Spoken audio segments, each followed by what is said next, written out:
Fascist সরকারের আমলে দখল হয়ে যাওয়া পুরনো গাবতলী মাঠ দখলমুক্ত করার দাবিতে মানববন্ধন এবং অবস্থান কর্মসূচি পালন করছেন স্থানীয়রা।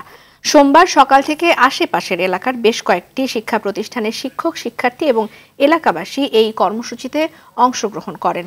তাদের অভিযোগ, বিগত সরকারের সময়ে রাজনৈতিক মদদে মাঠের বিভিন্ন স্থান ইজারা দেয়া সহ অবৈধ স্থাপনা নির্মাণ করা হয়। এ সময় দ্রুত অবৈধ স্থাপনা উচ্ছেদ করে মাঠটি পুনরায় দখলমুক্ত করার দাবি জানান যুবদলের ঢাকা মহানগর উত্তরের সাবেক সদস্য সচিব জগলুল পাশা পাপেল।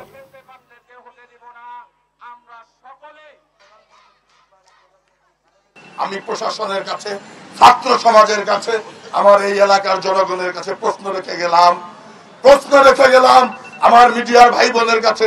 আপনারা প্রচার করেন, আজকে পর্যন্ত 24-এর স্বাধীনতার পরেও এদেশে আওয়ামী ফ্যাসিস্টরা কিভাবে দখল করে রাখে আমার সন্তানের মাঠ, আমার এলাকার মানুষের হাঁটার জায়গা, আমাদের বিনোদনের জায়গা।